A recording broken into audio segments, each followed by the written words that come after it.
Bonjour et bienvenue dans cette vidéo consacrée aux crèmes solaires que j'ai testées sur cet été 2022. Comme je vous l'ai expliqué dans ma précédente vidéo, j'ai établi certains critères pour le choix de mes crèmes solaires cette année. Des critères assez précis à la fois sur la composition, sur l'impact sur l'environnement, l'impact sur la santé. J'ai essayé de regarder des avis, etc. pour faire mon choix.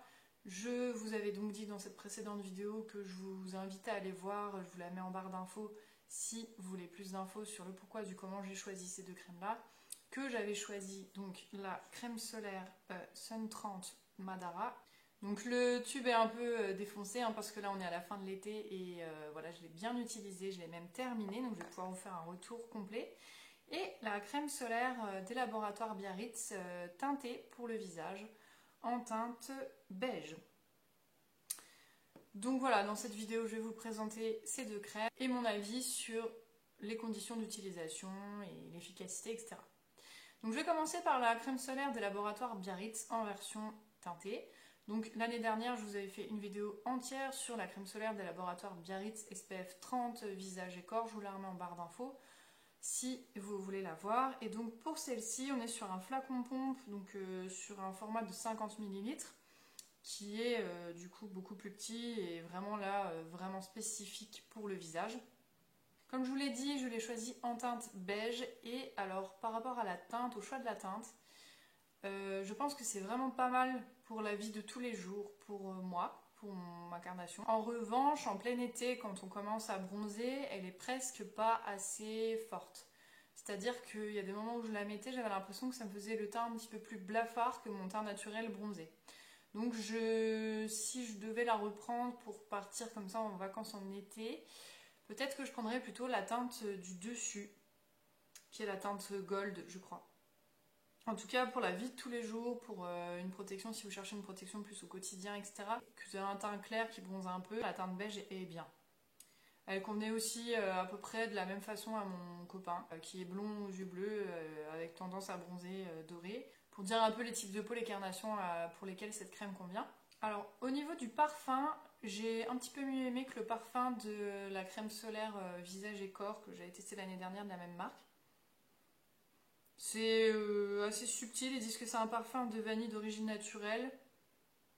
Ça va, c'est assez subtil, ça fait vanille plutôt chimique, moi je dirais, mais après, bon, voilà, les parfums, chacun ses goûts à ce sujet-là. Moi, je trouve que celui-là me plaît plus ou moins. Je vais pas revenir sur la compo parce que j'en ai parlé longuement sur la vidéo justement précédente où je vous expose un peu mes choix, les compositions que je cherche et pourquoi j'ai choisi telle ou telle crème. Pour ce qui est de l'application, il n'y a pas particulièrement de soucis. Ce que je trouve bien, c'est la première fois en fait que je prenais une crème teintée pour le visage en crème solaire. Ce qui est super pratique avec l'SPF crème teintée, c'est qu'on voit très très bien où on l'a mis. Un peu comme un fond de teint, quoi. On voit bien si on l'a bien étalé partout, est-ce qu'on en a mis. Je pense qu'on peut avoir aussi tendance à en mettre plus qu'une crème solaire plus fluide, comme, encore une fois, celle de Biarritz pour le corps. Parce que là, bon, elle est pas très épaisse, mais elle n'est pas non plus très fluide. Elle est plus un peu comme un peu une texture fond de teint. Donc ça, je trouve ça bien, parce que voilà, on n'oublie pas de zone, on n'oublie pas d'endroit. Je n'ai pas pris de coup de soleil avec cette crème, et c'est là tout son... c'est là bien ce qu'on lui demande, donc elle fonctionne très bien au niveau protection solaire, il n'y a pas de souci. En revanche, j'ai l'impression d'avoir un petit peu moins bronzé avec cette crème qu'avec celle de l'année dernière.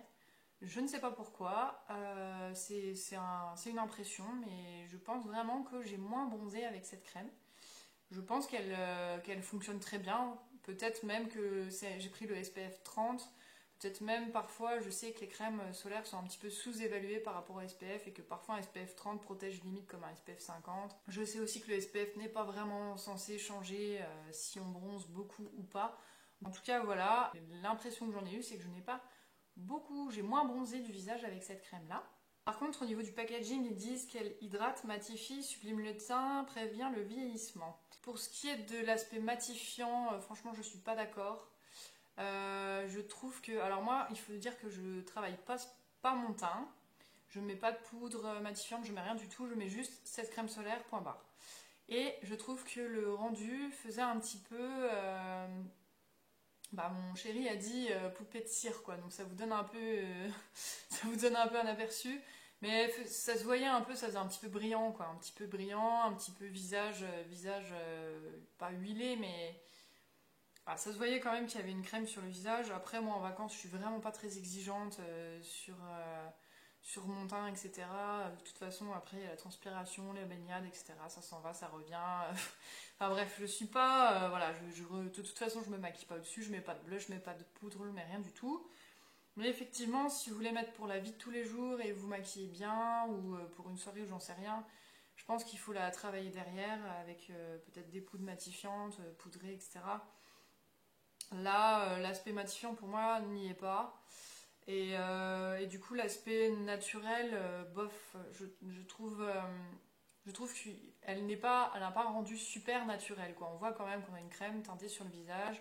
Enfin, moi, je trouve. Peut-être que ça m'aurait fait moins cette impression avec la teinte du dessus, parce que là, du coup, effectivement, il y avait quand même une différence de couleur, entre guillemets, entre ma teinte avant et après, donc ça faisait peut-être un peu plus blafard, et du coup, ça se voyait peut-être plus, je sais pas. Après, globalement, c'est quand même une bonne expérience. Je n'ai rien de particulièrement négatif à lui reprocher, à part cet aspect un petit peu brillant. Après, par rapport à sa composition, comme je vous l'avais précédemment dit, comme il y a du talc et du titanium dioxyde, je pense que ça ne sera pas mon choix pour l'été prochain. Là, j'avais pas vraiment trouvé ce que je cherchais et quelque chose qui correspondait à tous mes critères, donc j'avais pris cette crème-là. Je suis pas sûre que je la rachèterai parce que j'espère trouver mieux. Mais c'est pas impossible que je la rachète dans le sens où elle était très bien, quoi. Voilà, elle convient bien à une crème solaire d'été teintée, voilà, il n'y a pas de souci. Après, je l'utiliserai pas comme un fond de teint dans la vie de tous les jours, etc. Par contre, petit bémol, j'ai l'impression qu'elle était plus comédogène que sa grande sœur, en gros, que la crème solaire corps et visage, que j'avais utilisée l'année dernière aussi sur le visage, et là pour lequel j'avais pas vu beaucoup, enfin, j'avais pas eu l'impression de voir une différence au niveau points noirs ou petits boutons qui peuvent ressortir après. Là, j'ai plus eu cette impression avec cette crème là. Pourtant, je l'ai vraiment bien nettoyée. Voilà, je faisais du démaquillage à l'huile, des nettoyants secondaires, enfin pas mal de choses pour justement bien enlever la crème solaire pour la nuit.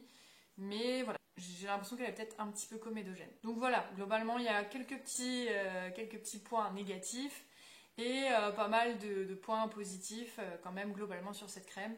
Donc je vous la recommande. Peut-être qu'il y a mieux. Si il y a mieux et que vous avez vu ma vidéo précédente avec tous mes critères, n'hésitez pas à conseiller en barre d'infos ce que vous avez trouvé en crème solaire visage teintée. Et on va passer tout de suite du coup à la crème solaire que j'ai utilisée pour le corps cette année, donc la crème Sun 30 de la marque Madara. Donc là voilà, ils disent qu'il y a un système antioxydant, que c'est SPF 30, il y a beaucoup d'aloe vera dedans, donc elle est censée être plutôt hydratante. Et il n'y a pas de dioxyde de titane comme je vous l'avais précédemment dit. Alors sans plus tarder, je vous donne mon opinion générale sur cette crème qui est très négative. En fait, c'est au niveau de la facilité d'application, c'était vraiment pénible, vraiment pénible, vraiment je dirais même une catastrophe en fait, parce que la crème était très épaisse. Et du coup, il fallait vraiment beaucoup la travailler, l'appliquer, la masser, la remasser pour qu'elle pénètre un minimum et puis qu'elle fasse pas d'effet blanc sur la peau. Au final, moi, l'effet blanc sur la peau, sur le corps, je m'en fiche un peu, mais bon, voilà, je voulais voir quand même comment ça se passait au maximum, au mieux de son utilisation. Effectivement, si on la fait pénétrer bien pendant longtemps, il n'y a pas spécialement d'effet très blanc. Un petit peu, mais c'est vraiment subtil, ça va, c'est rien de choquant. Par contre, il faut vraiment masser. Et moi, il faut dire que mettre de la crème solaire en été, c'est pas une partie de plaisir pour moi. J'ai envie que ça aille vite. J'ai envie que ça aille vite, que ça soit efficace, que ça sente bon, que ce soit respectueux pour la nature, etc. Mais au niveau de l'application, pour moi, j'ai vraiment envie que ça aille vite. Et là, c'était pas du tout le cas. Et en plus, cette texture très épaisse et aussi grasse, attachait absolument tout, quoi. La ceinture de la voiture, mon téléphone, et tous les soirs il fallait que je le nettoie un petit peu avec un petit peu de liquide vaisselle, la housse, l'écran, tout, parce que ça donnait des pellicules grasses un petit peu sur tout ce que je touchais, mes lunettes de soleil au niveau du nez, enfin franchement j'ai l'impression d'avoir jamais eu une crème solaire aussi grasse et qui faisait cette espèce de pellicule blanche partout désagréable. Même sous la douche, j'avais l'impression d'avoir des difficultés à l'enlever. Enfin non, vraiment, ça m'a vraiment pas du tout plu. En plus de ça, j'ai fait une petite réaction d'eczéma sur les jambes.